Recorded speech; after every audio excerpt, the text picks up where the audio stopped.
Muy buenas noches, señores. Bienvenidos, bendito Padre. Gracias, Señor, por el día de hoy, porque nos has mantenido con fe, con fuerza, con esperanza, Señor, de saber que estaremos contigo. Te agradecemos por este día en el cual nos has cuidado, como siempre lo has hecho desde antes de la fundación del mundo. Y te pedimos que la lectura de hoy no solo sea agradable, Señor, sino que sea entendible a nuestros oídos y que puedas destrabar mi lengua para no equivocarme. Te alabamos y te bendecimos en el precioso nombre de Cristo Jesús. Amén. Muy buenas noches, señores. Bienvenidos de nueva cuenta. Ya estamos aquí, gracias a Dios. Y vamos a comenzar con la lectura. Iniciamos con la reflexión que hace nuestro hermano Raimundo acerca del versículo del día de hoy, que fue del Evangelio de Lucas, capítulo 12, versículo 40, y escrito está: Ustedes pues también estén preparados, porque a la hora que no piensen, el Hijo del Hombre vendrá. El fin de los días de cada uno de nosotros no lo sabemos. Lo que sí sabemos es que nuestro vivir de cada día es fortalecido con las enseñanzas del Hijo de Dios y que incluso están escritas por la eternidad en la verdad absoluta. Confirmando esto porque escrito está: el cielo y la tierra pasarán, pero mis palabras no pasarán. Mateo 24:35. Y ahora mismo leemos y aprendemos y ponemos por obra estas palabras escritas hace más de 2000 años y están vigentes ahora, y se complementa con la profecía escrita así: pero del día y la hora nadie sabe, ni aun los ángeles de los cielos, sino solo mi Padre. Mateo 24:36. Así que preparémonos cada día a hacer la voluntad de Dios. ¿Cómo? Ayudemos a nuestro prójimo como a nosotros mismos. Aleluya. Bueno, me llama la atención lo que citó nuestro hermano Raimundo acerca del capítulo 24 del Evangelio de Mateo, que nadie sabe el día ni la hora en la cual ha de venir nuestro Señor por nosotros. Lo que sí nos dice es que estemos preparados para ellos, porque hace poquito, la semana pasada, el día 18 de septiembre, hubo un falso pastor, porque eso es lo que es un falso pastor, un falso profeta, un falso maestro, un falso apóstol, que juró y perjuró que el día 18 de septiembre Jesucristo iba a venir por su iglesia. Como ven, aquí estamos todos nosotros. ¿Por qué? Porque el tonto se quiso pasar de listo poniéndose a la altura de Jesucristo, diciéndonos que ya iba a venir el Señor y que estuviéramos preparados y que todo eso. Lo siento, de verdad me duele el corazón de su congregación, que le creyeron y estaban totalmente convencidos de que el Señor iba a venir el 18 de septiembre, cosa que no sucedió. Y esto nos tiene que enseñar que no tenemos que confiar en hombres, como lo dice Jeremías: maldito el hombre que confía en un hombre, ¿no? Tenemos que confiar en Jesucristo, tenemos que confiar en Dios y tenemos que confiar en su palabra escrita. Eso es verdaderamente lo que nos da la esperanza. Si Jesucristo decide venir en 5 minutos o decide venir dentro de 2000 años, eso no nos tiene por qué importar a nosotros. A nosotros lo que nos tiene que importar es que tenemos que permanecer obedientes a la palabra de Dios, tenemos que permanecer obedientes a Dios, pero sobre todo predicar el Evangelio. Esa es la verdad. Y eso que les sirva de lección para que no le anden haciendo caso a falsos profetas, falsos pastores, falsos maestros, falsos apóstoles, que lo único que hacen es llenarse los bolsillos con la ignorancia de la gente. Pero bueno, vamos a comenzar con la lectura. Hoy iniciamos con un nuevo libro. Un libro muy hermoso en su narrativa, uno de los libros más hermosos que puede haber en la palabra de Dios. Porque nos podríamos preguntar: Dios nos habla de sexualidad en la Biblia, habla del amor humano, nos habla de las relaciones humanas, sí, no solo en este libro, sino en varios más, porque Dios siempre utiliza las relaciones humanas como ejemplo para que podamos aprender las lecciones que nos quiere dar. Si no, pregúntenle a Ezequiel, si no, pregúntenle a Jeremías, como lo que hizo con sus esposas, ¿no? Ahora que los leamos se van a dar cuenta de lo que les estoy hablando. Aquí Dios nos está hablando de un amor humano, de un amor entre una doncella y un varón. Aquí tengo que hacer una precisión. Los comentaristas bíblicos, los eruditos bíblicos, señalan que es la historia de amor entre el rey Salomón y una sulamita. Hay otros comentaristas que dicen que es entre la sulamita, el que es su prometido, y Salomón, que está de entrometido. si puedo hacer un comentario, yo me voy por esta segunda opción, por lo que vamos a leer en el libro, lo que tenemos que entender. De hecho, tuvimos una discusión el año pasado, mi esposa y yo, porque ella dice que es Salomón y la Sulamita, y yo digo que es la Sulamita, su prometido, y Salomón es como si fuera un triángulo, en donde Salomón está interviniendo para quedarse con la Sulamita. Después de que leamos el libro, pongan mucha atención, para que ustedes puedan tomar su propio discernimiento acerca de cuáles las dos vertientes que hagamos. De todas maneras, cualquiera de las dos vertientes que llegamos a comprender en este libro, lo que tenemos que entender es que es un símil entre Dios y su prometida. En el libro de Oseas, del profeta Oseas, vamos a leer que Israel era la novia prometida de Dios, pero en Efesios vamos a leer que la iglesia es la novia de Jesucristo. Es una metáfora del amor en la cual Dios nos da a entender que nos ama, que pelea por nosotros y que la iglesia debe de corresponder con el mismo amor que Dios siente por nosotros. Algo verdaderamente imposible, porque el amor ágape de Dios no lo podemos imitar, por lo menos cuando estemos en esta vida. Este libro fue escrito por Salomón.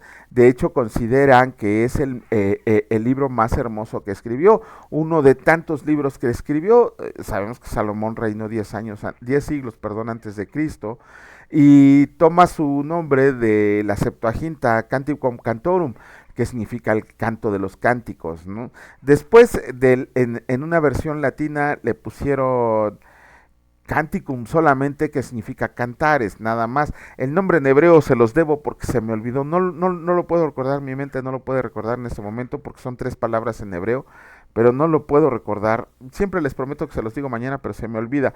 Si me acuerdo durante el transcurso de la transmisión, se los diré. Pero bueno, vamos a comenzar con la lectura. Iniciamos con con la reflexión. Iniciamos con el capítulo 1 del Cantar de los Cantares, y escrito está: La esposa y las hijas de Jerusalén. Cantar de los Cantares, el cual es de Salomón. Oh, si él me besara con besos de su boca, porque mejores son tus amores que el vino, a más del olor de tus suaves ungüentos. Tu nombre es como ungüento derramado, por eso las doncellas te aman. Atráeme, en pos de ti correremos. El rey me ha metido en sus cámaras, nos gozaremos y alegraremos en ti. Nos acordaremos de tus amores más que del vino, con razón te aman. Morena soy, oh hijas de Jerusalén, pero codiciable como las tiendas de Cedar, como las cortinas de Salomón. No reparen en que soy morena, porque el sol me miró. Los hijos de mi madre se airaron contra mí, me pusieron a guardar las viñas, y mi viña, que era mía, no guardé. Hazme saber, oh tú a quien ama mi alma, dónde apacientas, dónde cesteas al mediodía, pues ¿por qué había de estar yo como errante junto a los rebaños de tus compañeros? Si tú no lo sabes, oh hermosa entre las mujeres, ve, sigue las huellas del rebaño y apacienta tus cabritas junto a las cabañas de los pastores. La esposa y el esposo. A yegua de los carros de Faraón te he comparado, amiga mía. Hermosas son tus mejillas entre los pendientes, tu cuello entre los collares. Zarcillos de oro te haremos, tachonados de plata. Mientras el rey estaba en su reclinatorio, mi nardo dio su olor. Mi amado es para mí un manojito de mirra que reposa entre mis pechos. Racimo de flores de aleña en las viñas de Engadi es para mí mi amado. He aquí que tú eres hermosa, amiga mía. He aquí eres bella. Tus ojos son como palomas. He aquí que tú eres hermoso, amado mío, y dulce. Nuestro lecho es de flores. Las vigas de nuestra casa son de cedro, y de ciprés los artesonados.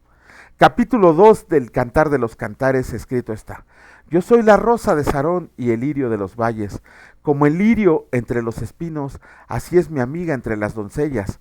Como el manzano entre los árboles silvestres, así es mi amado entre los jóvenes. Bajo la sombra del deseado me senté, y su fruto fue dulce a mi paladar. Me llevó a la casa del banquete, y su bandera sobre mí fue amor. Susténtame con pasas, confórtame con manzanas, porque estoy enferma de amor. Su izquierda está debajo de mi cabeza, y su derecha me abrace. Yo les conjuro, oh doncellas de Jerusalén, por los corzos y por las siervas del campo, que no despierten ni hagan velar el amor hasta que quiera. La voz de mi amado, He aquí, él viene saltando entre los montes, brincando sobre los collados. Mi amado es semejante al corzo o al cervatillo. Helo aquí, está tras nuestra pared, mirando por las ventanas, atisbando por las celosías. Mi amado habló y me dijo: levántate, oh amiga mía, hermosa mía, y ven, porque he aquí he pasado el invierno, se ha mudado, la lluvia se fue, se han mostrado las flores en la tierra, el tiempo de la canción ha venido, y en nuestro país se ha oído la voz de la tórtola. La higuera ha echado sus higos, y las vides en cierne dieron olor. Levántate, oh amiga hermosa mía, y ven. Paloma mía que estás en los agujeros de la peña, en lo escondido de escarpados parajes, muéstrame tu rostro, hazme oír tu voz, porque dulce es la voz suya y hermoso tu aspecto. Cazadnos las zorras pequeñas que echan a perder las viñas, porque nuestras viñas están en cierne, mi amado es mío y yo soy suya. Él apacienta entre lirios hasta que apunte el día y huyan las sombras. Vuélvete, amado mío, sé semejante al corzo o como el cervatillo sobre los montes de Beter. Vuélvete, amado mío, semejante al corzo o como el cervatillo sobre los montes de Becer. Capítulo 3 del libro Cantar de los Cantares, escrito está. El ensueño de la esposa. Por las noches busqué en mi lecho al que ama mi alma. Lo busqué y no lo hallé, y dije: me levantaré ahora y rodearé por la ciudad, por las calles y por las plazas. Buscaré al que ama mi alma. Lo busqué y no lo hallé. Me hallaron los guardas que rondan la ciudad, y les dije: ¿han visto al que ama mi alma? Apenas hube pasado de ellos un poco, hallé luego al que ama mi alma, lo así y no lo dejé, hasta que lo metí en casa de mi madre, y en la cámara de la que me dio a luz. Yo las conjuro, oh doncellas de Jerusalén, por los corzos y por las siervas del campo, que no despierten ni hagan velar el amor hasta que quiera. El cortejo de bodas. ¿Qué es esta? ¿Quién es esta que sube del desierto como columna de humo, sahumada de mirra y de incienso y de todo polvo aromático? He aquí es la litera de Salomón, 60 valientes la rodean, de los fuertes de Israel, todos ellos tienen espadas, diestros en la guerra, cada uno su espada sobre su muslo. Por los temores de la noche, el rey Salomón se hizo una carroza de madera de Líbano, hizo sus columnas de plata y su respaldo de oro, su asiento de grana, su interior recamado de amor por las doncellas de Jerusalén. Salgan, oh doncellas de Sión, y vean al rey Salomón, con la corona con que le coronó su madre en el día de su desposorio y en el día del gozo de su corazón. Con esto terminamos la lectura de los 3 primeros capítulos del Cantar de los Cantares, y como les decía, vemos aquí que es una alegoría entre de hecho la palabra dice esposo y esposa, entre una sulamita, y aún tenemos la duda, bueno, un poco de duda acerca de si es Salomón o si es otro hombre. Lo importante es que es Dios hablándonos, que nos ama con ese amor, y que nosotros tenemos que corresponder al amor de Dios de la misma manera, por lo menos intentarlo diariamente, amar a Dios por sobre todas las cosas. Ahora sí, vamos a comenzar con la lectura del segundo capítulo de la carta a los Gálatas. ¿Dónde dejé?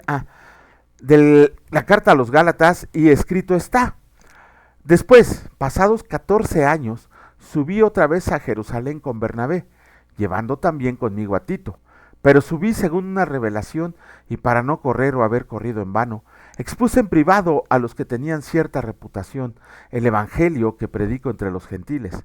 Mas ni aun Tito, que estaba conmigo con todo y ser griego, fue obligado a circuncidarse, y esto a pesar de los falsos hermanos introducidos a escondidas, que entraban para espiar nuestra libertad que tenemos en Cristo Jesús, para reducirnos a esclavitud, a los cuales ni por un momento accedimos a someternos, para que la verdad del evangelio permaneciera con ustedes. Pero de los que tenían reputación de ser algo, lo que hayan sido en otro tiempo, nada me importa. Dios no hace acepción de personas. A mí pues, los de reputación nada nuevo me comunicaron. Antes, por el contrario, como vieron que me había sido encomendado el evangelio de la incircuncisión, como a Pedro el de la circuncisión, pues el que actuó en Pedro para el apostolado de la circuncisión, actuó también en mí para con los gentiles. Y reconociendo la gracia que me había sido dada, Jacobo, Cefas y Juan, que eran considerados como columnas, nos dieron a mí y a Bernabé la diestra en señal de compañerismo, para que nosotros fuéramos a los gentiles y ellos a la circuncisión. Solamente nos pidieron que nos acordáramos de los pobres, lo cual también procuré con diligencia hacer. Pablo reprende a Pedro en Antioquía, pero cuando Pedro vino a Antioquía le resistí cara a cara, porque era de condenar, pues antes que vinieran algunos de parte de Jacobo, comía con los gentiles, pero después que vinieron, se retraía y se apartaba, porque tenía miedo de los de la circuncisión, y en su simulación participaban también los otros judíos, de tal manera que aún Bernabé fue también arrastrado por la hipocresía de ellos. Pero cuando vi que no andaban rectamente conforme a la verdad del Evangelio, dije a Pedro delante de todos: si tú, siendo judío, vives como los gentiles y no como judío, ¿por qué obligas a los gentiles a judaizar? Nosotros, judíos de nacimiento y no pecadores de entre los gentiles, sabiendo que el hombre no es justificado por las obras de la ley, sino por la fe de Jesucristo, nosotros también hemos creído en Jesucristo para ser justificados por la fe de Cristo y no por las obras de la ley, por cuanto las obras de la ley nadie será justificado. Y si buscamos ser justificados en Cristo, también nosotros somos hallados pecadores. ¿Es por eso Cristo ministro de pecado? En ninguna manera, porque si las cosas que destruí, las mismas vuelvo a edificar, transgresor me hago. Porque yo por la ley soy muerto para la ley, a fin de vivir para Dios. Con Cristo estoy juntamente crucificado, y ya no vivo yo, mas vive Cristo en mí. Y lo que ahora vivo en la carne, lo vivo en la fe del Hijo de Dios, el cual me amó y se entregó a sí mismo por mí. No desecho la gracia de Dios, pues si por la ley fuera la justicia, entonces por demás Cristo murió. ¡Wow! Dos cosas que tenemos que comentar. Bueno, tenemos muchísimo que comentar, pero estas son dos cosas que nos deben llamar la atención. Bueno, una es una anécdota, que también los eruditos bíblicos dicen que cuando Pablo y Pedro, cuando Pablo regañó a Pedro, que hubo moquetazos, hubo trompones, conociendo el carácter de los dos. Pablo bien entrón, Pedro bien salvaje, porque dice aquí, discutieron y no fuertemente, sino que sí, inclusive Pablo lo estaba regañando delante de todos y no creo que le haya gustado mucho a Pedro todo eso que le estaba diciendo Pablo. Lo importante es ver que Pablo le estaba diciendo a Pedro: hey, compórtate. Hasta este momento, cuando escribió la carta a los Gálatas, Pedro todavía era el Pedro de antes, el Simón que había conocido a Jesucristo. Cuando leamos sus cartas hay un cambio drástico en Pedro, pero mientras aquí, Pedro todavía no es que tuviera dudas de la gracia de Jesucristo, sino que tenía miedo de lo que le fueran a decir los judíos o sus compañeros judíos acerca de que se juntaba con gentiles. Y Pablo llegó y le dijo: lo que estás haciendo está mal, porque estás obligando a los gentiles convertidos a judaizarse con estos que nada más te están llevando a cosas así. Tan fuerte era la actitud de Pedro, que dice la palabra que Bernabé estaba cayendo en esas situaciones de comportarse como judío con los judíos y gentil con los gentiles. Pero aquí, este libro de Gálatas es muy explícito en cuanto a la ley y en cuanto a la gracia. Eso lo venimos viendo desde Hechos, que Pablo dice: ¿por qué quieren vivir bajo la ley cuando la gracia es muchísimo mejor? Y lo vemos de inmediato aquí, donde dice el versículo 16: sabiendo que el hombre no es justificado por las obras de la ley, sino por la fe de Jesucristo. Nosotros también hemos creído en Jesucristo para ser justificados por la fe de Cristo y no por las obras de la ley, por cuanto por las obras de la ley nadie será justificado. Yo no entiendo, créanme, de verdad no entiendo cuando vienen a tocar la puerta de la casa estos señores testigos de Jehová, cuando vienen a tocar la casa los mormones, los adventistas, cómo mostrándole estos versículos ellos aún creen o piensan que podemos vivir bajo la ley, o que podemos, o que debemos vivir bajo la ley, cuando todas las cartas de Pablo, cuando el mismo Jesucristo nos dijo: la ley se resume en dos mandamientos: amarás a tu Dios sobre todas las cosas y amarás a tu prójimo como a ti mismo. En eso se cumple toda la ley y los profetas. Y viene Pablo y nos muestra que la ley solamente era para mostrarnos nuestra condición de pecadores y que la ley solo nos llevaba a muerta. No estoy diciendo, y siempre lo voy a repetir, no estoy diciendo que la ley sea mala o que la ley se debería de quitar. absolutamente no. La ley es pura, la ley es buena, la ley es perfecta. ¿Por qué? Porque la escribió Dios, porque nos las dio Dios, pero fuimos nosotros los hombres los que tergiversamos su palabra. Tan solo el hecho de tener Torah, Misná, trarará y no sé qué tantas cosas, es una tergiversación a las palabras de Dios que le dio a Moisés en los 5 primeros libros, en el Pentateuco. Pero como hombres que nos encanta según mejorar las cosas, vemos que no es cierto, porque aquí está diciendo Pablo, es que la ley nomás te está dando, te estás dando cuenta de que la ley no te va a justificar.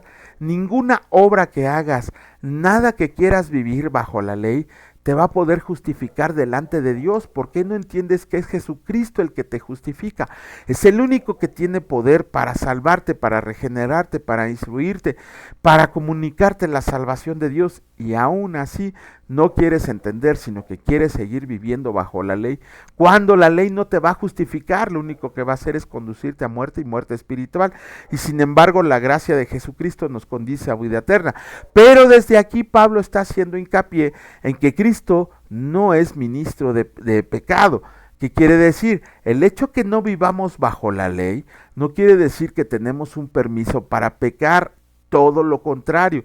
Si de verdad nosotros tenemos el Espíritu Santo, si de verdad el Espíritu Santo mora en nosotros, si de verdad somos hijos de Dios, si de verdad somos seguidores de Jesucristo, ninguno de nosotros tendría que hacer el intento de pecar. Vamos a pecar, sí, por omisión o por comisión, pero esa no tiene que ser la pauta en nuestra vida. Hay cristianos que reciben a Jesucristo y proclaman a los 4 vientos que son cristianos, siguen teniendo la misma vida que han tenido toda la vida aún antes de conocer a Jesucristo, porque piensan que la gracia ya los salvó y que no se pueden ir al infierno. No, no se confundan, eso no quiere decir que la salvación se pierde. Más bien quiere decir que nunca la recibieron. Nunca han recibido la salvación porque nunca han recibido la regeneración del Espíritu Santo. A eso se refiere Pablo. No es un permiso para pecar porque Cristo no es ministro de pecado. Además, si seguimos bajo la ley, si seguimos bajo la ley, lo único que vamos a hacer es que estamos haciendo mentirosos a Dios y estamos desechando la gracia que derramó Jesucristo en sacrificio por cada uno de nosotros. Bueno, con eso terminamos la lectura y esperemos en Dios que mañana podamos seguir estando presentes. Bendito Padre, gracias. Gracias por tu gracia, Señor. Gracias por la salvación con la cual nos has llenado, nos has regenerado. Por el sacrificio de Cristo que fue que me limpió, me regeneró y me quitó de todos los pecados. Te alabamos, Señor, porque tu ley santa, pura y buena nos hace darnos cuenta de los errores que estamos cometiendo, pero sabemos que esa no nos va a llevar a la salvación, sino que solamente es tu perdón y tu regeneración espiritual la que nos va a llevar a vivir en moradas celestiales contigo.